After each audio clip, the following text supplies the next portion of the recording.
Господин министре Битиќи, во рамки на меѓународната конференција во Охрид со тема од предизвиците на идентитетот, културното наследство, држливиот развој или туризмот, зборувавте малку за мултикултурализмот, за идентитетот.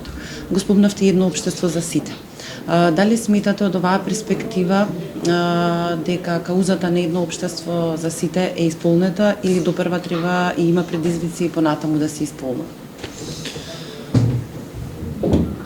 Прво благодарам за прашањето, навистина интересно прашање, полно со предизвици, како што и концептот на едно општество кога беше промовиран е полно со предизвици.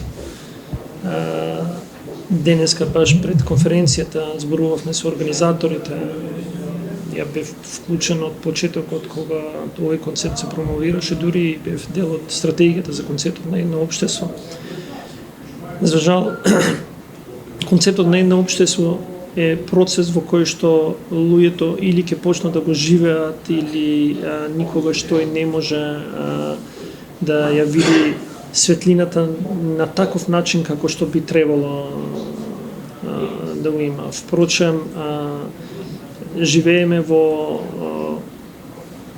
ера во која што веројатно поединецот повеќе го бара своето јас, него што своето јас може да направи со другите заедно за подобро едно општество. И за жал не секогаш во изминатите 30 години, особено во нашата земја, сме успеале да поединецот заедно со другите, со прифаќање на сите различности, да ја покажеме силината на нашата држава. И во суштина денеска потикот за да учествувам на оваа конференција беше токму тоа, да кажам дека и покрај предизвикот на личниот идентитет кој што сите може да го имаме, дека убавината и силината на сите нас е во прифаќањето на различностите, за да заедно преминеме кон тоа што сите го посакуваме, а тоа е развој целокупен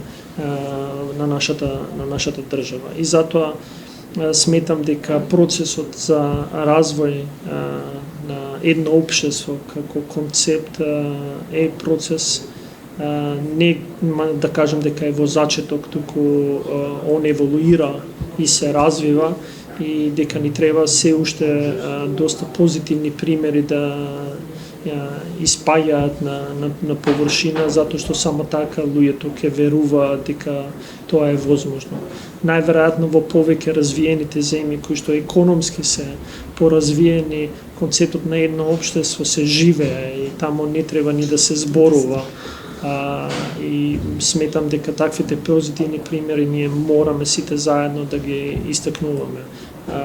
Јас сум имал среќа да живеам и во други земји и да престојувам во други поразвиени земји во кои што поединецот со неговиот идентитет е битен како поединец, како човек, но не е битен кој е идентитетот и што он носи, туку дали тој како човек може да придонесе во севкупниот уште поголем развој во општеството во кое што живее. И затоа велам дека е процес и сметам дека тој е започнат и не може никогаш да замре, затоа што дури и ние кои што можеби некако сме влегли во политичките води, да не секојаш веруваме или веруваат новите генерации ќе го најдат патот заедно да живеат еден покрај друг и заедно да ја креираат својата иднина.